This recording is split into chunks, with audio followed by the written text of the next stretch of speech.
Hello everyone, welcome to elite student. So today we are back again with a new video and आज हम लोग बात करने वाले हैं टेस्ट के बारे में कि क्या आपको इसका फॉर्म भरना चाहिए। जो लोग भर रहे हैं ऑलरेडी उनको क्या क्या इंपॉर्टेंट चीज़ों का ध्यान रखना चाहिए। ए टू जेड कंप्लीट डिटेल्स मैं यहाँ पे शेयर करूंगा सो दैट आपको एक बेटर अंडरस्टैंडिंग हो कि क्या आपको ये कॉलेज के लिए ऑप्ट करना भी चाहिए या आपके लिए एक डिसेंट ऑप्शन नहीं होगा।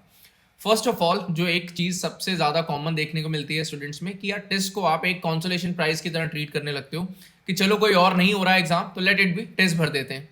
टेस्ट देखो बहुत अच्छा ऑप्शन है, आप इसको लिटरली हल्के में मत लो। ये मत सोचो कि चलो ठीक है यार बाकी नहीं हुआ तो ये भर लेते हैं। आपको प्रोग्राम्स तक का भी आइडिया नहीं होता एट टाइम्स कि टेस्ट में कौन से प्रोग्राम अच्छे हैं, आपको कौन से प्रोग्राम में जाना है। अब कुछ लोगों का एचआर में मन ही नहीं है, बट जस्ट बिकॉज कोई और एग्जाम नहीं क्रैक हो रहा तो चलो टेस्ट भी भर दिया। उस तरह का स्ट्रक्चर देखो नहीं होना चाहिए। आपको मेक श्योर करना है कि yes you have interest in this particular programme. अगर वैसा सीन है तो आप भरो।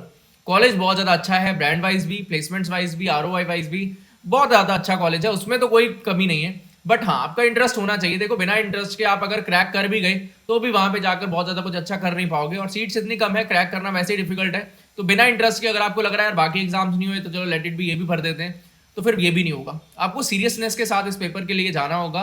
सीट्स कम होने की वजह से कंपटीशन भी ज़्यादा है और मार्केट में वैल्यू बहुत ज़्यादा है इस कॉलेज का, तो इसी वजह से कंपटीशन बढ़ता ही जा रहा है ईयर बाय ईयर। तो बात करते हैं आप टेस्ट के लिए। देखो दो प्रोग्राम्स है इसके अंदर जो अच्छे हैं, एक है एचआर प्रोग्राम और दूसरा है ओडीसीएल प्रोग्राम, जो एक्चुअल में स्टूडेंट्स ऑप्ट करते हैं। प्लेसमेंट वाइज भी बहुत ज़्यादा अच्छे आपको नजर आएंगे। मैं उनकी डिटेल्स बताऊंगा। पहले कॉलेज के फॉर्म्स के बारे में बता देते हैं कि कब क्या डेट्स हैं। तो 14 दिसंबर को फॉर्म्स ओपन हो गए थे भरने के लिए। जनवरी 15 तक ओपन रहेंगे, तब तक आप कभी भी भर सकते हो। एग्जैक्ट डेट अभी आया नहीं है कि कब आपका एग्जाम होगा। डेट अभी तक के लिए बताया गया है 28 जनवरी से लेकर 28 फरवरी के बीच में एग्जाम कंडक्ट किया जाएगा।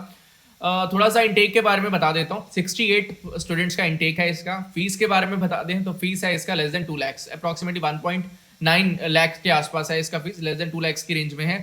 टाइमिंग जो है वो एग्जाम के 2 PM टू 3:40 PM रहेंगे। तो 100 मिनट्स का एग्जाम होता है, 100 ही क्वेश्चन होते हैं। मैं टेस्ट नेट के एग्जाम की बात कर रहा हूँ, जो दो फेजेस में इनका असेसमेंट होता है। एक सबसे पहले टेस्ट नेट एग्जाम होता है जिसमें 100 क्वेश्चन रहेंगे, 100 मिनट्स का वो पेपर होगा और शॉर्ट लिस्ट के लिए एग्जाम यूज होता है। पहले यहाँ से आपको जो स्टूडेंट्स कट ऑफ क्लियर करेंगे उनको शॉर्ट लिस्ट किया जाएगा सेकेंड राउंड के लिए, जिसमें टेस्ट का ऑनलाइन असेसमेंट होता है। एंड ऑनलाइन असेसमेंट का क्या प्रोसेस रहेगा इस ईयर, अभी उसके बारे में कोई डिटेल्स आउट नहीं हुए हैं। जैसे वो आउट होंगे हम लोग आपको अपडेट कर देंगे। नो, अगर एग्जाम के स्ट्रक्चर की बात करें, टेस्ट का जो एग्जाम होता है तो 3 पार्ट्स में ये डिवाइडेड है। First one is the English proficiency, second one is maths and LR, third one is the GK portion. अब अगर लेवल ऑफ डिफिकल्टी वाइज बात करें कि क्या ये एग्जाम बहुत ज़्यादा डिफिकल्ट है, नहीं, ये एग्जाम ऐसा नहीं है जैसे कैट में या जैट का पेपर बनता है या इवन आईएफटी का पेपर बनता है। ऐसा एग्जाम नहीं है। 1 मिनट पर क्वेश्चन है, स्पीड बेस्ड एग्जाम है। काइंड ऑफ जैसे स्नैप का एग्जाम बनता है या एनमैट का एग्जाम बनता है लेवल ऑफ डिफिकल्टी वाइज, तो कुछ उस तरह का पेपर आपको बनेगा। बहुत ज़्यादा लेवल ज़्यादा नहीं होता। ये पेपर घूमता है पूरा का पूरा जीके के आसपास। अगर आप जीके में अच्छे हो, जीके में आपको एक्यूरेसी मिल रहा है, आप नंबर ऑफ क्वेश्चंस अटेम्प्ट कर पा रहे हो, then you will be able to ace this particular exam. VA में या क्वांट्स एलआर में ज्यादा प्रॉब्लम्स नहीं आते। ऑलमोस्ट सारे स्टूडेंट जो हैं वो एक अच्छे खासे अटेम्प्ट कर पाते हैं, ज्यादा दिक्कत वाली बात नहीं है। ऑल दो लेवल ऑफ डिफिकल्टी थोड़ा सा बेटर हुआ है, but still it is close to SNAP and MAT. उससे ज्यादा ये नहीं गया, उससे नीचे ही है। Level of difficulty wise normal level के क्वेश्चंस बनते हैं, बहुत ज्यादा हाई लेवल के नहीं बनते। अगर टॉपिक वाइज डिस्ट्रीब्यूशन का बात करें तो इंग्लिश प्रोफिशिएंसी में अपने पास 30 क्वेश्चंस आते हैं, देन क्वांट्स एंड एलआर में 30 क्वेश्चंस आते हैं, देन 40% वेटेज जो है, 40 क्वेश्चंस का जो वेटेज है that is given to GK portion. तो जीके बहुत ज्यादा मैटर करता है कि जो आपका अच्छा होगा तो आपके चांसेस बढ़ जाते हैं। अब अगर मैं टॉपिक्स की बात करूं इंग्लिश के लिए, तो word choice, sentence correction, then odd one out होता है, then analogies, synonyms, antonyms, grammar, verbal reasoning, reading comprehension. तो जो नॉर्मल हमारा स्नैप में या एनमैट में पूछे जाते हैं वैसे ही टॉपिक्स हैं। तो ऐसा नहीं है कि आपको बहुत ज्यादा कुछ अलग लेवल पे प्रिपरेशन करना होगा। यहाँ पर नॉर्मल आपका प्रिपरेशन होगा। ये आप इंग्लिश सेक्शन को क्रैक कर सकते हो अगर आपने बाकी सेक्शन के लिए ऑलरेडी प्रिपेयर किया था तो। Then maths and LR portion की बात करें, basic arithmetic, basic geometry, basic आपका ट्रिग्नोमेट्री, स्टैटिस्टिक्स के क्वेश्चन यहाँ पर बन जाते हैं। Number system, number series, DI, LR, DI के बेसिक छोटे छोटे चार्ट, सिंगल चार्ट्स, जैसे एक चार्ट दे दिया गया उसके रिलेटेड एक क्वेश्चन आ गया या 2 क्वेश्चन आ गए, उससे ज्यादा नहीं। पूरा 4 क्वेश्चन वाले टाइप के नहीं बनते यहाँ पर, 1 या 2 क्वेश्चन वाले आते हैं कि चार्ट आया आपको करना है। सिमिलरली एलआर के लिए नॉर्मल एलआर, छोटा एलआर, उसके ऊपर आपको वर्किंग कराया जाता है। अब जीके के लिए भाई स्टैटिक जीके भी इंपॉर्टेंट है, करंट अफेयर्स भी इंपॉर्टेंट है, दोनों चीजों के भी क्वेश्चन पूछे जाते हैं। इंपॉर्टेंट टॉपिक्स जो लिस्ट किए हैं टेस्ट ने, ये है अपने पास में politics, social studies, science and tech, environment, sports, arts and culture, Indian history. इनके ऊपर क्वेश्चन जो वो बनाए जाते हैं, तो इनका आपको आइडिया होना चाहिए, अच्छे से आपको डिटेल नॉलेज होना चाहिए क्योंकि डिटेल चीज़ों के बारे में पूछा जाता है। Now if you talk about the cut offs, देखो, if we talk about the English proficiency or if we talk about the maths and LR, there is no sectional cut off at all. But GK portion में cut off है। जो हमारा 40 marks का paper हो रहा है GK का, उसमें 14 मार्क्स की कट ऑफ है फॉर द जनरल कैंडिडेट्स। अगर आप जनरल कैंडिडेट हो तो 14 मार्क्स का कट ऑफ है जीके पोर्शन में। अगर वो आप पार नहीं करोगे, इवन इफ आपके ओवरऑल कट ऑफ कंप्लीट हो जाए, तब भी आप एलिजिबल नहीं होगे। Similarly we talk about OBC and PWD candidates, उनके लिए 2 मार्क्स का वेटेज कम हो जाता है कि 12 मार्क्स का कट ऑफ रहता है उनके लिए। And if we talk about SC ST students, तो उनके लिए जो है कोई कट ऑफ नहीं है जीके में भी, ना इंग्लिश प्रोफिशिएंसी में, ना मैथ्स के लिए, ना ही जीके के लिए। तो उनके लिए कोई कट ऑफ जो है यहाँ पर नहीं रहेगा। Then if we talk about कि भाई थोड़ा सा फीस तो आपने बता दिया कि लेस देन 2 लाख है, बड़ा पैकेजेस के बारे में भी आइडिया दे दीजिए।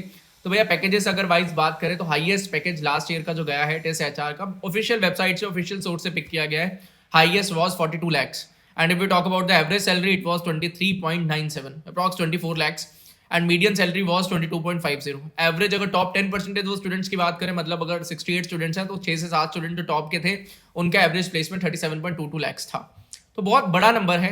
जिस हिसाब से आप फीस पे कर रहे हो उस हिसाब से तो बहुत ज़्यादा बड़ा नंबर है। एक चीज़ और बता देता हूँ, स्टार्टिंग में मैं बताना भूल गया, टेस्ट जो है ये MBA प्रोग्राम प्रोवाइड नहीं करता, ये MA प्रोग्राम प्रोवाइड करता है, जो कि इक्विवेलेंट रहेगा आपके MBA के, क्योंकि जो अपॉर्चुनिटीज देगा ये आपको, ये वैसी ही टाइप की देगा, इवन काफ़ी कॉलेजेस से बेटर अपॉर्चुनिटीज आपको ऑफर कर देगा। ये प्रोग्राम जो होगा वो MA इन HR कराएगा और MA इन ODCL प्रोग्राम कराएगा। ODCL के बारे में भी थोड़ा आइडिया देता हूँ। और ODCL is basically organisational development, change and leadership. ये इसके प्रोग्राम इसके आसपास घूमता है। एक्चुअल में कंपनीज में इसका डिमांड जो है वो बढ़ता जा रहा है ईयर बाय ये डिपार्टमेंट का रोल जो है वो बढ़ता जा रहा है। काफ़ी ज़्यादा वैल्यू एडिशन ये कर रहा है कंपनीज के अंदर।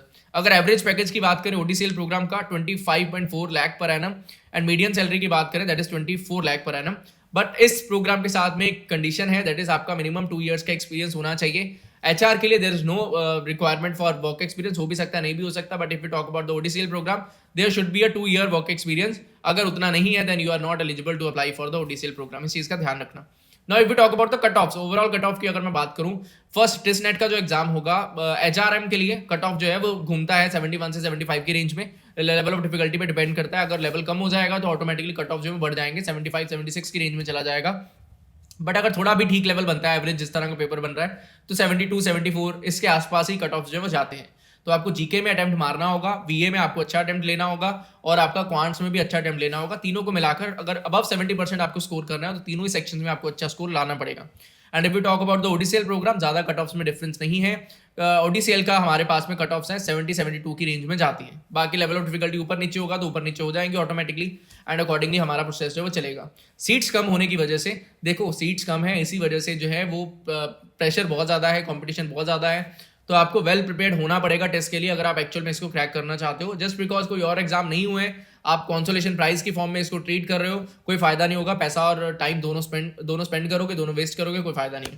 तो अगर देने वाले हो टेस्ट का एग्जाम तो सीरियसनेस के साथ में कि हाँ मेरे लिए एक अच्छा एग्जाम है, मुझे चाहिए, उसी हिसाब से इसको भरने का प्लान करना। अदरवाइज HR में आपका मन ना हो और जस्ट बिकॉज कोई और नहीं हुआ तो आप इसको भर के बैठ रहे हो, तो वो कोई फायदा नहीं। अननेसेसरी दूसरे की सीट खराब करोगे, कोई पॉइंट नहीं बनता। ठीक है, so that is all from my side regarding the test exam. अगर आपको कुछ और कंसर्न्स होंगे टेस्ट के रिलेटेड तो जरूर कमेंट सेक्शन में बताना। I will try to help you out. That will be all. Thank you and happy learning. All the best for your preparations. Bye bye.